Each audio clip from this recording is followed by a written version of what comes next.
Hello, my name is Keith Dewey from tremors.com. Now, we often talk about lots of types of tremors, but one of the questions I get asked the most is specifics around what is essential tremor. So in this video, I've highlighted a definition that was provided by the MDS task force on tremor. I hope you find it of use. Please contact us if you have any other questions or comments on this subject. So the old MDS Task Force for Tremor updated their definition around essential tremor all the way back in November 2017.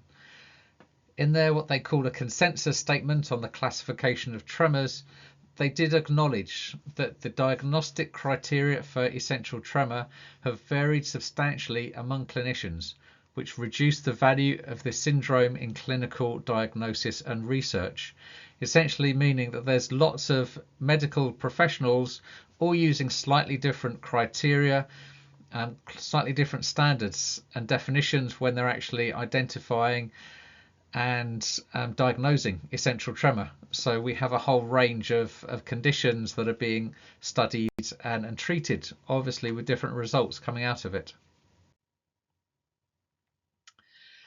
So the team, in their definition, they identified 4 key criteria.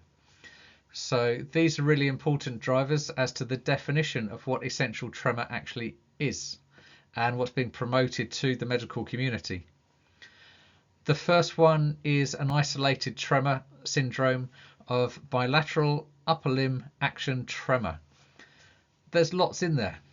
So our isolated tremor syndrome means that there is a tremor happening in a particular location. Bilateral means it can happen on both sides. Upper limb for humans tend to be our arms, and action tremor means that the tremor is most likely to happen when your arms are moving.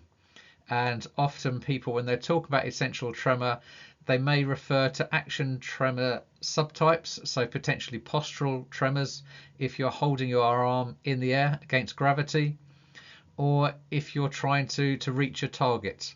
So if you're trying to move a spoon towards your mouth, you might find that that spoon shakes closer as it gets close to your mouth, which is known as an intent tremor. So you have a specific intention that you're trying to do. Touching the end of nose with your finger is another example. There's a specific intention, specific target in there. So there are all types of an action tremor where there is an action involved. The second one is quite an interesting one in that it says you've got to have the condition for at least 3 years duration. And obviously that's quite a lot of time of waiting around. If you do find yourself having tremors, what they found is there was a lot of misdiagnosis within those first 3 years, and often there can be a physiological or a functional tremor that appears and then will recede again within those 3 years times, which is why they're specifically looking for essential tremor for that duration of at least 3 years. If it's less than 3 years, the team suggest calling it an indeterminate tremor. Our third one is with or without tremor in other locations. So the key part here is going back to point 1, we have to have those tremor in our upper limbs, our arms, our hands. The team are saying that you can also have that tremor in other locations. So the head, the voice, or even lower limbs.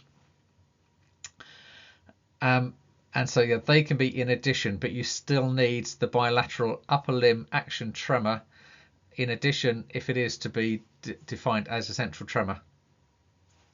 And then the fourth one is an absence of other neurological signs such as dystonia, ataxia, or Parkinson's.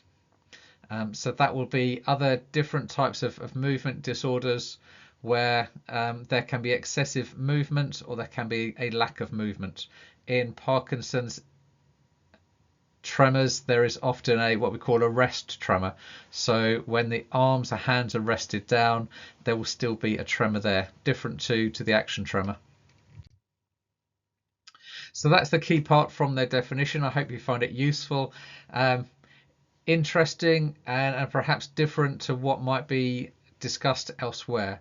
but obviously MDS is one of the key authorities in the general tremor space, and so really important definitions coming from them, and a huge amount of scientific research. They've read a lot of papers to come to those conclusions. As for Tremors, we're looking to help people to ease their tremors.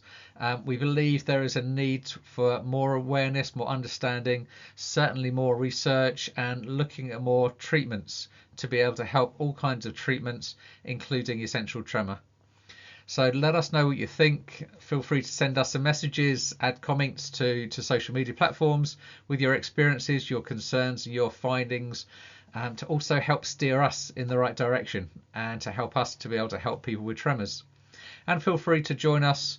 We were on YouTube as Tremorese, where you can see this video and lots of other videos as we produce them about essential tremor, other sites of tremors, and different treatment options. Feel free to like, subscribe, and get notifications there. On tremorese.com, there's an opportunity to join our community, to receive newsletters, and if you're on Facebook, we've got information there as well. So we look forward to hearing from you, and good luck with your tremors.